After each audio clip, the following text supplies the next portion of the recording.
আবারও একটা ছোট্ট ব্লগ নিয়ে তোমাদের সামনে চলে আসলাম। আমার বড় ছেলে এখন একটা বানাচ্ছে।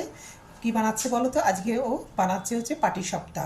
তাই ভাবলাম তোমাদের সাথে ব্লগটা একটু ভিডিওটা একটু শেয়ার করি। তো প্রথমে দেখো ও তাওয়া, এটা আমাদের ইলেকট্রিক তাওয়া, এটার মধ্যে আমি মোস্টলি ধোসাই বানাই এটাতে। তো এটা ও গরম করার জন্য দিয়ে দিয়েছে। আর এখানে নেওয়া হয়েছে দেখো চালের গুঁড়ি আছে, এর মধ্যে আছে চালের গুঁড়ি, গুড়, সুজি আর ময়দা নিয়েছে ও। নিয়ে এবার এটাতে দুধ দিয়ে ও গোলাবে এটাকে। আর একদিকে এটা ও পুরো বানিয়েছে। এটা হচ্ছে, আমি আর ওই বানানোগুলোর ভিডিও দেখলাম না, কারণ লম্বা হয়ে যাবে ভিডিওটা, ওই জন্য। এটাতে আছে তোমার হচ্ছে খোয়া, ও ঘরেই দুধ আর মিল্ক পাউডার দিয়ে জাল দিয়ে দিয়ে খোয়া বানিয়ে তার মধ্যে নারকেল আর গুড়ির পুরটা দিয়ে একসাথে এটা খোয়াটা বানিয়েছে। দুধ আছে, এখন এই দুধটা ওর মধ্যে ও ঢেলে দেওয়া হবে। এই যে ও এটাতে দুধটা নিয়ে এখন এটাকে ভালো করে মিক্স করবে।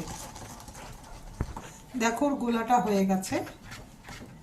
এবার ও একটা একটা করে ওই তাওয়াটাতে দিতে থাকবে, ইলেকট্রিক তাওয়াটার মধ্যে আমি ও বানাবে, এটা দিতে থাকবে। ও ঘি নিয়ে নিয়েছে।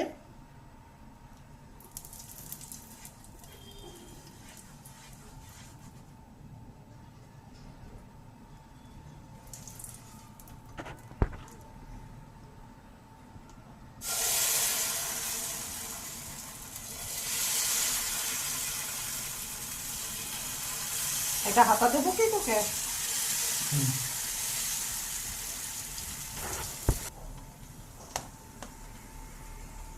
আরেকটু দেবো?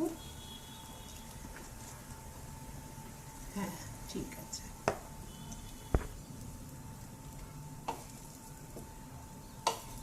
ও প্রথমবার বানাচ্ছে, জানি না কেমন হবে, দেখি। এটা আমার আসলে অ্যাকচুয়ালি ধোসা তাওয়া, এটাতে ভালো হওয়া উচিত। হ্যাঁ, খুব সুন্দর হয়েছে, তাই না বন্ধুরা? দেখো ও সত্যি ভালো বানিয়েছে কিন্তু পিঠে, পাটিসাপটা পিঠেটা। আর একটুখানি হবে বাবা, আর একটু কড়া করে ভাজ, ভেজে তারপরে তুলিস পেটটা ঢোকো।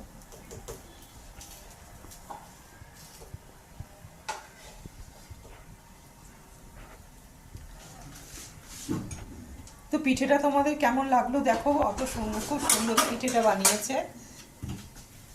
আশা করি তোমাদের ভালোই লাগলো। ছেলে আমার পিঠে বানালো আজকে, তাই তোমাদের সাথে একটু শেয়ার করলাম।